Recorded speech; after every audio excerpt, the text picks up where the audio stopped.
Selamat datang.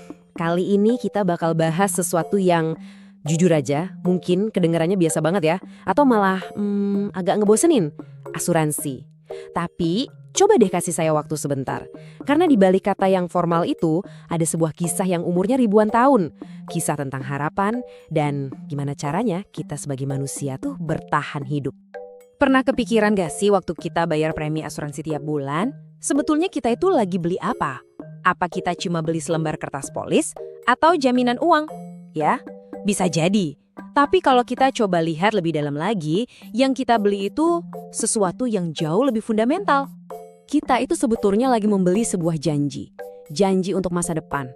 Janji kalau amit-amit ada sesuatu yang gak terduga terjadi, bakal ada jaring pengaman yang siap menangkap kita. Janji kalau orang-orang yang kita sayang bakal tetap terlindungi. Nah, ide inilah yang lahir murni dari harapan dan rasa peduli. Oke, jadi mari kita mulai dari sini ya, dari sudut pandang kita di zaman modern ini. Karena di era sekarang, ide tentang janji tadi udah berevolusi jadi sesuatu yang jauh lebih personal. Nah, coba deh kita resapi kutipan ini. Membeli asuransi adalah tindakan cinta. Ini benar-benar ngubah cara kita memandang asuransi kan? Tiba-tiba ini bukan lagi cuma soal hitung-hitungan takut rugi, tapi jadi soal cinta, soal tanggung jawab, soal gimana caranya kita bisa terus menjaga orang-orang yang kita sayang, bahkan ketika kita udah nggak bisa ada di samping mereka lagi. Tapi pertanyaannya, dari mana sih ide sekuat ini datangnya? Nah, untuk cari tahu jawabannya, kita harus siap-siap nih untuk mundur jauh ke belakang. Kita akan melakukan perjalanan ribuan tahun, menengok peradaban kuno, mampir ke komunitas abad pertengahan, sampai nanti kita nongkrong di sebuah kedai kopi yang ramai di London. Oke, perjalanan kita dimulai. Dan perhentian pertama kita adalah di salah satu peradaban paling awal yang pernah tercatat dalam sejarah manusia. Coba bayangin deh, kita sekarang ada di tahun 1780 sebelum Masehi. Lupakan dulu soal gedung perusahaan asuransi, lupakan agen yang nawarin polis. Belum ada semua itu. Tapi, di tengah masyarakat Babilonia kuno, benih-benih ide soal perlindungan bersama itu ternyata udah mulai tumbuh. Dan inilah buktinya, Kode Hammurabi. Ini adalah seperangkat hukum kuno yang dipahati batu. Di dalamnya ada aturan yang pada dasarnya adalah bentuk perlindungan paling awal. Kalau ada orang yang punya utang, terus dia kena musibah, misalnya cacat, meninggal, atau kena banjir, utangnya bisa dihapus atau ditangguhkan. Ini adalah jaring pengaman paling awal yang kita tahu, dan ini tertulis dalam hukum. Artinya, masyarakat waktu itu udah sadar kalau bencana bisa menimpa siapa aja, dan mereka sebagai komunitas punya tanggung jawab untuk saling bantu. Keren banget kan untuk zaman itu? Oke, sekarang kita lompat waktu ya, beberapa ribu tahun ke depan. Kita mau lihat gimana ide gotong royong ini berkembang. Dan ternyata semangat ini menemukan rumah barunya di tengah komunitas para pengrajin. Di abad pertengahan, ada yang namanya gilda atau perkumpulan para pengrajin. Bayangin aja ada perkumpulan tukang kayu.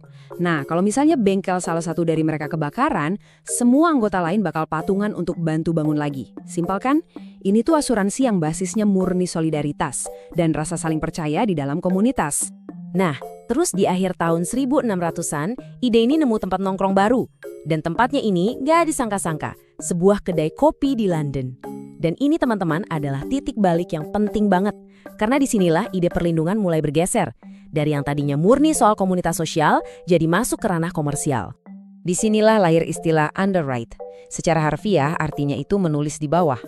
Jadi di kedai kopi milik Edward Lloyd, para saudagar dan pemodal bakal kumpul. Kalau ada kapal yang mau berlayar bawa kargo, mereka akan lihat daftar barangnya, lalu mereka akan tanda tangan di bawah daftar itu. Dengan tanda tangan, mereka setuju untuk nanggung sebagian risiko kalau kapal itu kenapa-napa di jalan, tentunya dengan imbalan bayaran. Gila ya, istilah keuangan yang canggih itu asalnya dari tindakan fisik banget, nulis nama di bawah daftar kargo. Dan inilah cikal bakal dari asuransi maritim modern. Lalu, datanglah sebuah tahun yang akan mengubah wajah kota London dan sejarah asuransi untuk selamanya. Tahun 1666, terjadi kebakaran besar London.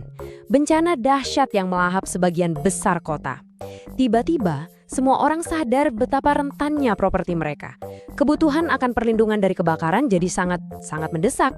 Nah, para underwriter yang biasanya cuma ngurusin risiko kapal di laut, mereka melihat ini. Mereka lihat ada kebutuhan baru. Dan dari abu bencana itu, lahirlah sebuah ide baru. Asuransi kebakaran. Sampai di titik ini, asuransi itu basisnya masih soal intuisi, pengalaman, dan kepercayaan. Ya, kira-kira lah. Tapi sebentar lagi semua itu akan berubah. Sebuah revolusi dari dunia sains akan masuk dan mengubah aturan mainnya untuk selamanya. Ini adalah momen di mana naluri manusia untuk saling melindungi akhirnya bertemu dengan kekuatan angka dan data. Seni bertemu dengan sains. Di tahun 1693, seorang astronom jenius bernama Edmund Halley, ya, nama yang sama dengan komet Halley, dia bikin tabel mortalitas modern pertama. Dia ngumpulin data kelahiran dan kematian, lalu pakai itu untuk ngitung secara ilmiah perkiraan usia harapan hidup. Ini terobosan besar loh. Untuk pertama kalinya, risiko kematian bisa dihitung, bukan lagi dikira-kira. Artinya, perusahaan asuransi sekarang bisa menetapkan premi dengan jauh lebih akurat. Asuransi jiwa pun berubah, dari yang tadinya mirip untung-untungan, jadi produk keuangan yang benar-benar berbasis data. Oke, setelah perjalanan panjang kita dari Babilonia sampai ke London, terus apa sih yang bisa kita ambil? Sejarah asuransi ini, kalau kita tarik benang merahnya, sebetulnya adalah cerminan dari diri kita sendiri sebagai manusia. Kita lihat kan evolusinya? Dimulai dari aturan hukum kuno yang simpel, terus berkembang jadi solidaritas komunitas di dalam gilda. Kemudian jadi lebih canggih dengan risiko yang bisa dihitung pakai matematika. Sampai akhirnya jadi perlindungan modern yang jadi salah satu pilar sistem keuangan kita sekarang. Caranya mungkin berubah-ubah sepanjang zaman, teknologinya makin canggih. Tapi intinya, esensinya nggak pernah berubah. Di balik setiap polis asuransi, denyut nadinya itu tetap sama. Ada kebutuhan dasar kita akan rasa aman. Ada keinginan tulus untuk melindungi masa depan orang yang kita sayang. Dan ada keyakinan pada kekuatan dana bersama, di mana kita semua iuran sedikit-sedikit untuk menolong satu orang yang lagi kena musibah. Semuanya didasari oleh kepercayaan. Perjalanan ini bisa diringkas dengan indah. Dari yang tadinya cuma saling melindungi dalam komunitas kecil-kecilan, sampai sekarang menjaga mimpi-mimpi besar dalam skala global. Sebuah ide yang sederhana, tapi terus tumbuh dan beradaptasi seiring dengan peradaban manusia itu sendiri. Dan sejarah ini nunjukin kalau kita sebagai manusia selalu bisa beradaptasi. Inovasi itu nggak berhenti sampai di sini. Sekarang kita menghadapi resiko-resiko baru yang lebih kompleks kan? Ada perubahan iklim, ancaman cyber, pandemi. Naluri kita untuk saling melindungi pasti akan terus mendorong kita untuk menciptakan solusi baru. Jadi pertanyaannya sekarang buat kita semua adalah, jaring pengaman seperti apa lagi yang akan kita ciptakan untuk masa depan? Terima kasih sudah menyimak.